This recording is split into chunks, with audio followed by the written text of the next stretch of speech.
দৰ্শক এটা কথা কৈছিলে যে APPL FC সদায় আপোনাক অশান্তি দিয়ে, এইবাৰ যিটো ঘটনা কৰিছিল সেই তেনেকুৱা কাম কৰিছে বুলি ভাবে নেকি? এইটোতো সেইদিনা যিটো ঘটনা হৈছে সেইটোতো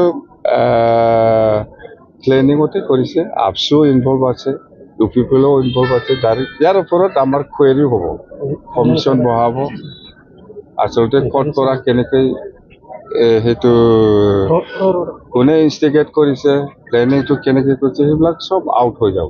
অন্ততে আমি ৰিটায়াৰ জাজমেণ্টৰ আণ্ডাৰত আমি এইটো কুৱেৰি বহাম, বহুত ভালকৈ কুৱেৰি হ'ব আৰু আমি এইটো জাজমেণ্টটো আমি বিচাৰিম। তদন্ত কৰি এৰেষ্ট কৰিব নাই, এইটো জাজমেণ্ট হোৱাৰ পিছত কাক এৰেষ্ট কৰিব লাগে নালাগে সেইটো আইনে দায়িত্ব ল'ব, আইনে কাম কৰিব, আমাৰ ক'ব লগা একো নাই।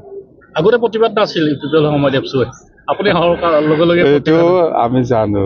এতিয়া বদলে ন ৰেষ্ট এইবিলাক ওলাব, এইবিলাক মোৰ কাৰণে নতুন কথা নহয়, সিহঁতে ওলাবই, কৰিব। সেইটো ইহঁতৰ যেতিয়া নিজে শাসন কৰিব তেতিয়া আৰু বদলেন নাই কি নাই চব পাহৰি যায়।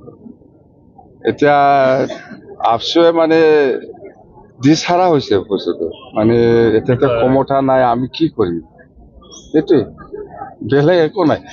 আৰু আপচু আমিও চাই আছো ইহঁতৰ বড়োলেণ্ড মুভমেণ্টক কিমানলৈকে লৈ যাব পাৰে। নতুন পৰিকল্পনা কি আছে আচলতে? কোনে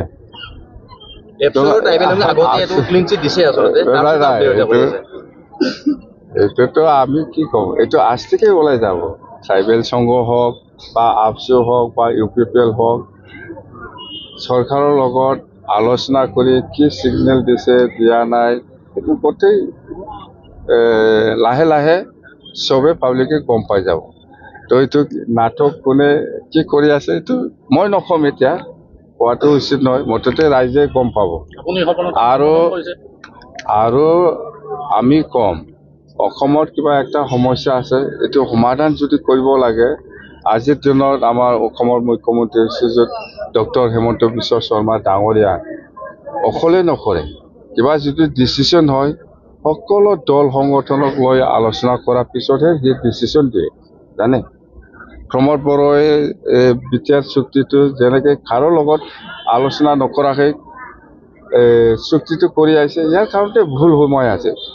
আপুনি চাওক, আমিও BTC চুক্তি কৰিছিলোঁ, সকলো দল সংগঠনৰ লগত আলোচনা কৰিহে BTC চুক্তি কৰিছে।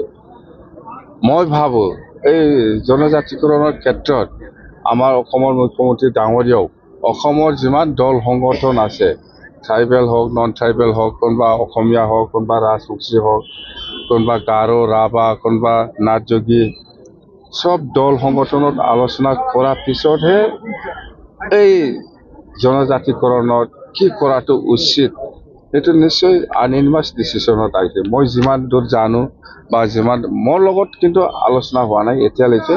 ইতিমধ্যে আপোনাক কৈ আছে যে NOC দিয়া বুলি কৈ আছে তেখেতসকলে।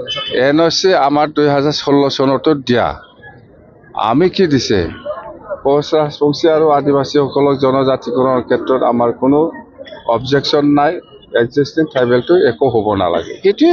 এইটোতো 2016 কথা। BTC 15টা সিটত BJPৰ লগত